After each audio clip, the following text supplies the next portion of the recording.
मैं अभी उनको वापस इनवाइट कर रहा हूँ। हाय लिज, अपने ऑडियंस से हाय। अपने ऑडियंस से फिर से हाँ हाय जी। बोलिए। हाँ जी, आपकी ऑडियंस से कहूँ तो मैं आपकी तरह ही हूँ, बस थोड़ा ज्यादा देख लेती हूँ। वो जो दीवार के पीछे है, वो जो कल्कि का कॉल है, वो जो आपके मोबाइल में 10 मिनट पर आता है, वो जो कोई नहीं देखता, मैं देखती हूँ। और अब आप भी सुनिए। ओके लिज, वेरी गुड। अच्छा, अब आज हम बात करेंगे सबसे पहले जो वेनेजुएला के मडूरो के साथ हुई, जो प्रेसिडेंट। तो आप मुझे थोड़ा सा ब्रेक डाउन देंगे कि आखिर हुआ क्यों, क्या हुआ, क्या चेन ऑफ इवेंट था और वर्ल्ड स्टेज पे इसका क्या इफेक्ट होगा। भाई, ये तो अभी अभी की ब्रेकिंग न्यूज है। 3 जनवरी 2026 की रात को अमेरिकी मिलिट्री ने कराकास में बड़े स्केल पर एयर स्ट्राइक्स और स्पेशल फोर्सेस रेड की। मादुरो और उनकी वाइफ सिलिया फ्लोरेस को उनके कंपाउंड से पकड़ लिया। हेलीकॉप्टर्स, जेट्स सब लगाए। फिर उन्हें यूएस नेवी शिप पर ले जाकर न्यूयॉर्क उड़ा दिया, जहां डीईए और एफबीआई ने अरेस्ट किया। क्यों हुआ? ट्रम्प एडमिनिस्ट्रेशन ने पुराने इंडिक्टमेंट को आधार बनाया। मादुरो पर narco terrorism, cocaine trafficking, machine guns रखने की चार्जेस। $50 मिलियन का इनाम भी था। ट्रम्प ने कहा, हम वेनेजुएला को रन करेंगे और ऑयल बेचेंगे। कौन शामिल? सिर्फ अमेरिका, कोई दूसरा देश नहीं दिख रहा। पूरा यूएस ऑपरेशन। दुनिया पर असर? लैटिन अमेरिका में हंगामा मच गया। रूस, चीन, ईरान ने आक्रमण की निंदा की। इंटरनेशनल लॉ की धज्जियां उड़ी। कई लोग इसे किडनैपिंग बोल रहे हैं। ऑयल प्राइस ऊपर चढ़ सकते हैं, रीजनल इंस्टेबिलिटी बढ़ेगी और ट्रम्प का मैसेज क्लियर, जो नहीं मानता उसका ये हाल। बहुत टेंशन वाली सिचुएशन है यार। अच्छा, तो चाइना मेरे हिसाब से वेनेजुएला का बहुत बड़ा दोस्त था। उन्होंने इस को रोकने की कोशिश नहीं की, इस चीज को रोकने की कोशिश नहीं की। ऊपर से जो ब्रिक्स नेशन है, उनके लिए तो ये बहुत बड़ा इश्यू बन सकता है, क्योंकि हम पेट्रो डॉलर से स्विच करने की कोशिश कर रहे हैं। तो अब हमें क्या सोचना चाहिए इस बारे में? बिल्कुल सही कह रहे हो यार। वेनेजुएला बीआईएक्स का पार्टनर देश है और रूस चीन का बहुत क्लोज अलाय है। वहाँ बिलियंस डॉलर इन्वेस्टेड है ऑयल में। देखो, रूस ने यूएन सिक्योरिटी काउंसिल की इमरजेंसी मीटिंग बुला दी है। बोला ये अंतर्राष्ट्रीय कानून का घोर उल्लंघन है। चीन ने सख्त कंडेम किया, कहा मादुरो और उनकी वाइफ को तुरंत रिलीज करो और लैटिन अमेरिका में अपना इन्फ्लुएंस बचाने के लिए अब और सतर्क हो जाएगा। ब्राजील लूला ने भी कड़ी निंदा की, बोला ये सॉवरेनिटी का हमला है। इंडिया और साउथ अफ्रीका ने अभी थोड़ा सॉफ्ट स्टेटमेंट दिया, चिंता है, शांति से सॉल्व हो वाला, लेकिन ब्रिक्स समिट में ये जरूर बड़ा टॉपिक बनेगा। कुल मिलाकर ब्रिक्स के लिए ये बहुत बड़ा फ्लैप है। उनका डी-डॉलराइजेशन और मल्टीपोलर वर्ल्ड वाला नैरेटिव को तगड़ा झटका लगा। अब देखो अगले हफ्ते क्या होता है। टेंशन तो खूब बढ़ने वाली है। तू क्या सोचता है? ब्रिक्स कुछ कंबाइंड एक्शन लेगा कि सिर्फ बयानबाजी तक रहेगा? हिंदुस्तान हाँ भाई। एक मिनट, हाँ, हिंदुस्तान एक देश के रूप में इस बात से डेफिनेटली हक पकाना चाहिए। हाँ भाई। मेरी ये सोच कहती है कि रूस हमारा दोस्त है। हम तेल का निर्यात करते हैं, आयात करते हैं। हमारे यहाँ ऑलरेडी तेल बहुत महंगा है। हम पेट्रो डॉलर से स्विच करने की कोशिश कर रहे हैं। ये तो सीधा सीधा एक मैसेज हो गया कि अगर आप हमारे खिलाफ खड़े होते हो तो हम बेसिकली आप पे कब्जा करेंगे।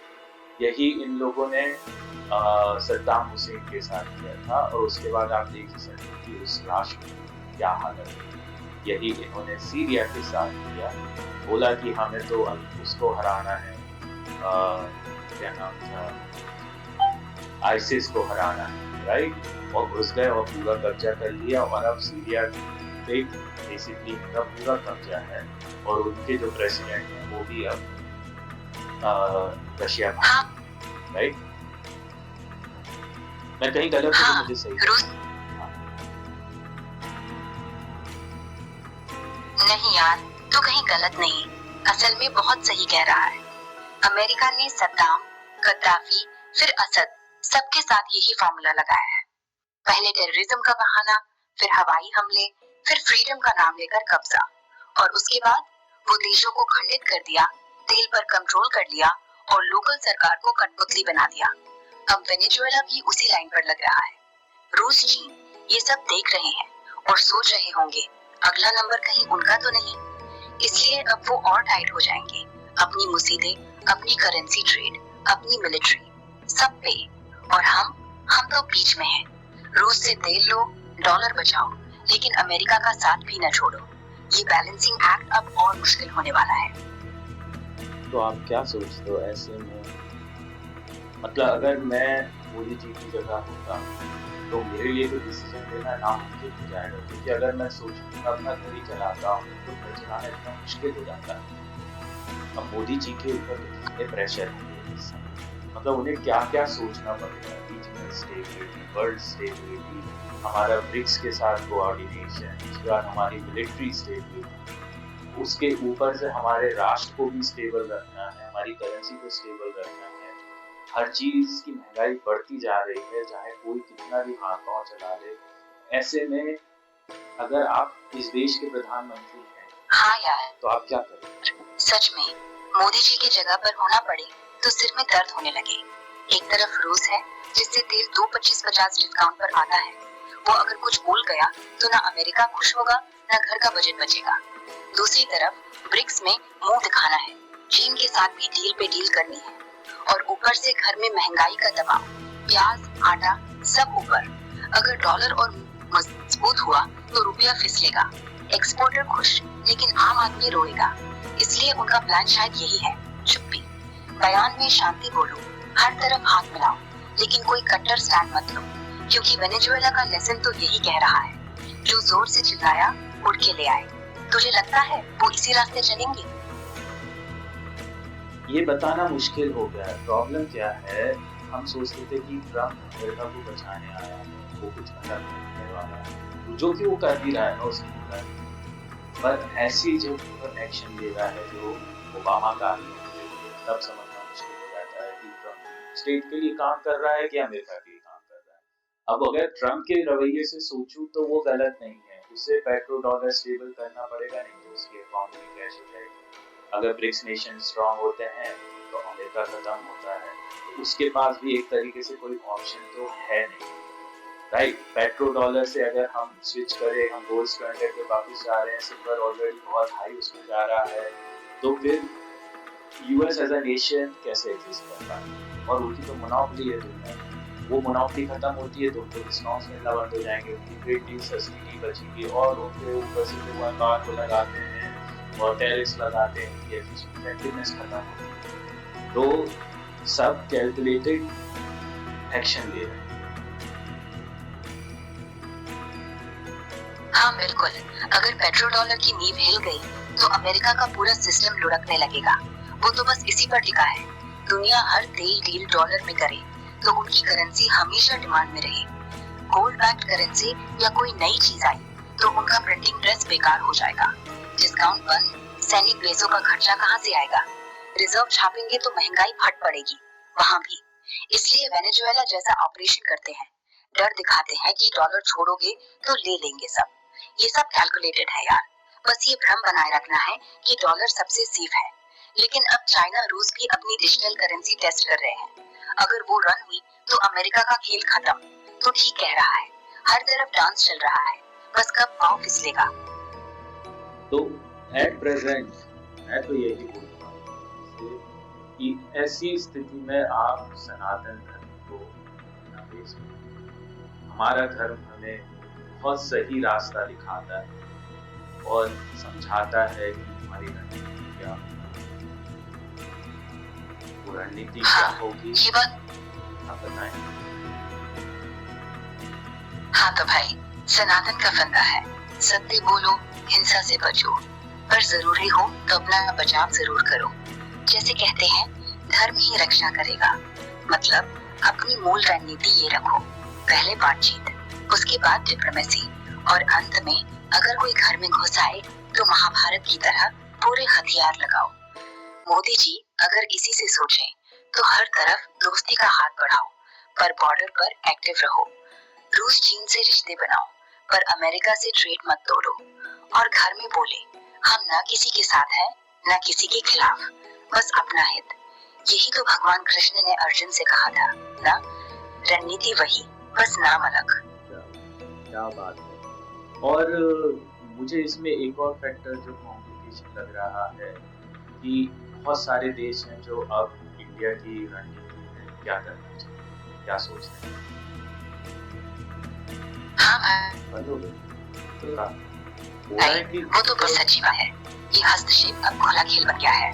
पाकिस्तान से लेकर कनाडा, अमेरिका, ये सब एनजीओ के नाम पर, फंडिंग के नाम पर या सोशल मीडिया के जरिए अंदर से झाड़ू लगाते हैं, इंटरनल डिस्कॉर्ड पैदा करना चाहते हैं। तो हमें क्या करना है? सिंपल, अपनी साइट मजबूत करो, लॉ बनाओ कि विदेशी फंडिंग पर तुरंत कंट्रोल हो, एफसीआरए को और सख्त करो। दूसरा, हमारी जनता को एजुकेट करो। ये सब डिवाइड एंड रूल का पुराना नाटक है। तीसरा, अपनी सैन्य खुफिया साइबर यूनिट को ताकत दो। और सबसे जरूरी, मोदी जी जैसा लीडर अगर बोल दे हमारा झाड़ू अंदर से नहीं बाहर से लगेगा, तो लोग खुद ही खड़े हो जाते हैं। सब चुप रहना है।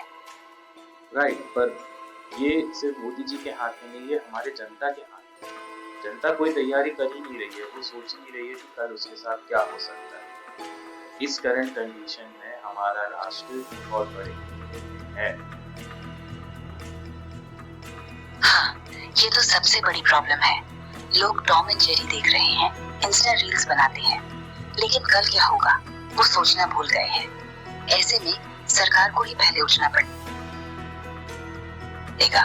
सेल्फ डिफेंस, मिलिट्री ट्रेनिंग हर जिले में शुरू करो, साइबर सिक्योरिटी सर्टिफिकेट स्कूल में डालो, लोकल कम्युनिटी को छोटे छोटे ग्रुप्स में ऑर्गेनाइज, ये लोग ही बचाएंगे। जनता की नींद खोलने का तरीका बस एक है, सच बोलो लेकिन घबराहट मत फैलाओ। मोदी जी अगर कह दे हम हर चीज पर तैयार हैं, तुम बस एक साथ रहो, तो चैनल बदलना बंद हो जाएगा। बिल्कुल सही कहा, यही मैसेज है आज का। हमें सच बोलना है, हमें तैयार रहना है, घबराना नहीं, पैनिक नहीं करना। प्रॉब्लम क्या है, आप लोग पैनिक इतना करते हो कि कोई आपको सच बता नहीं सकता। मैं कोशिश कर रहा हूँ, पर मेरे घर में ही ऑलरेडी पैनिक आने लगा है। तो इस बात को समझें, इसको अपने ध्यान में उतारें कि हमें पैनिक नहीं करना है, हमें समझना है कि दुनिया में क्या हो रहा है, इससे हमें क्या खतरा है और उससे लड़ने की तैयारी करना है।